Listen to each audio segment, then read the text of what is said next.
Bonjour à tous, aujourd'hui une vidéo spéciale théâtre. Oui, comme toutes les vidéos. Mais le théâtre de façon générale. Mais avant tout, le théâtre. Théâtre. C'est quoi?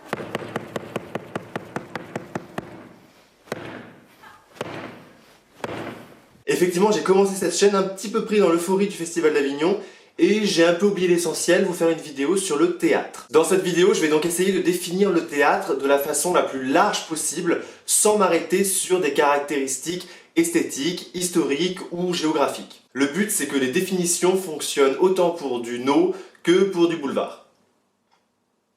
Et on est large. Et surtout, mon but, c'est qu'on arrête d'entendre « Ça c'est pas du théâtre, je suis désolé.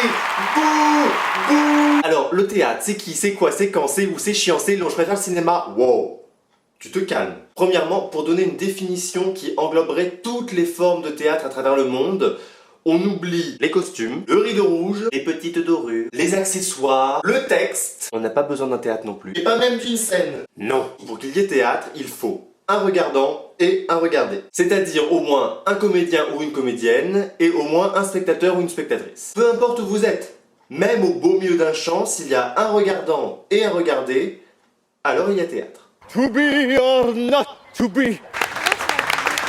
La personne regardée doit être consentante, hein. Sinon c'est du voyeurisme et c'est un tout petit peu... Oh quoi? Le regardé donc sait qu'il est regardé et on l'appellera de façon générale acteur ou actrice parce qu'il produit des actions. Ces actions sont pensées pour être vues ensuite. Donc pas besoin de texte préalable pour faire un spectacle, il suffit d'un mouvement qui a été pensé et qui est ensuite exécuté par un acteur ou actrice devant un public et on a un spectacle.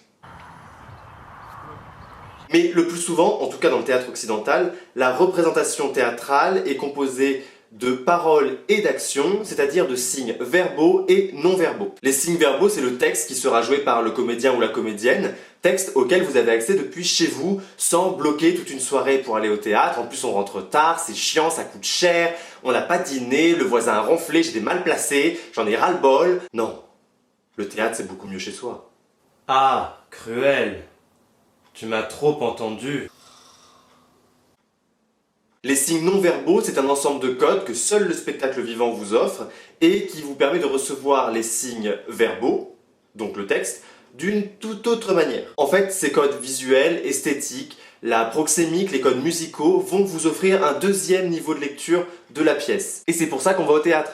Pas pour entendre un texte, mais pour en voir une interprétation. Chaque interprétation étant unique, on peut aller voir 4 fois Phèdre dans l'année. Il y a autant de Phèdre que d'actrices qui l'ont joué. Ah, Cruel, tu m'as trop entendu. Ah, Cruel! Tu m'as trop entendu. Oh, Cruel!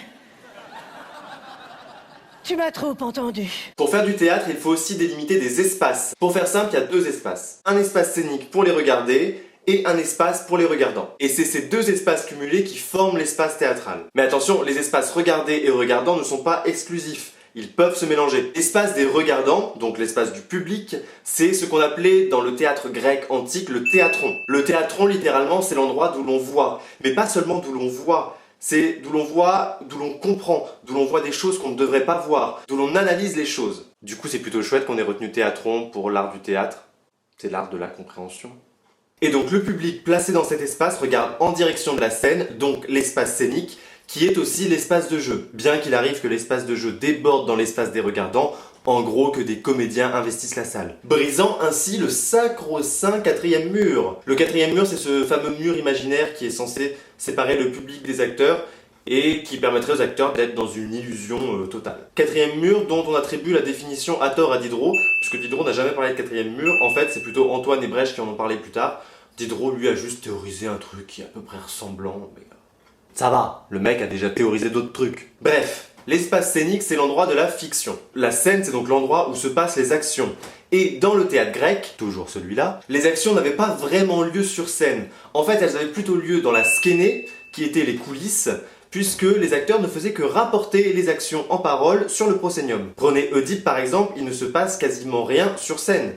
Les mecs viennent juste raconter ce qui est arrivé à Oedipe avant. Et toutes ces actions se déroulent dans ce qu'on appelle un espace dramatique, qui est lui complètement fictif, et cet espace dramatique va être créé grâce au son, aux lumières, aux costumes, au décor, mais parfois juste grâce au texte, avec une parole qui va évoquer un lieu que le spectateur va dessiner dans son imaginaire. Il y avait vraiment besoin qu'on verse les 8 tonnes de sable et les 12 mètres cubes de flotte sur scène pour se croire au bord de la mer? Bah non, mais un plateau nu et le cri d'une mouette, ça suffit, quoi.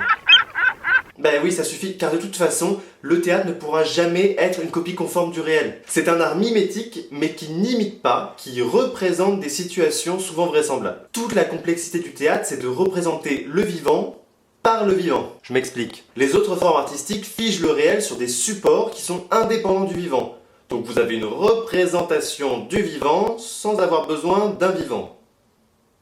Genre un tableau, en fait. Et le théâtre, lui, doit jouer pour faire exister la représentation.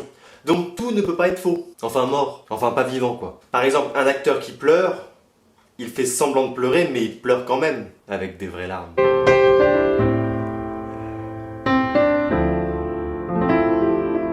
Tu vois? Par exemple, chez Angelica Lidl, qui est un petit peu une experte dans les limites fiction réelle. Dans La Maison de la Force, vous avez 3 actrices qui déplacent 26 canapés et qui enchaînent avec 2 tonnes de charbon.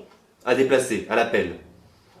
Bon, oui, c'est une action de théâtre puisqu'elle est pensée et répétée, mais la fatigue des actrices, l'essoufflement, la transpiration, tout ça c'est bien réel. On ne peut pas jouer la transpiration, par exemple. Quand Angelica Lidl se descend une bière cul sec sur scène, ça aussi c'est bien réel.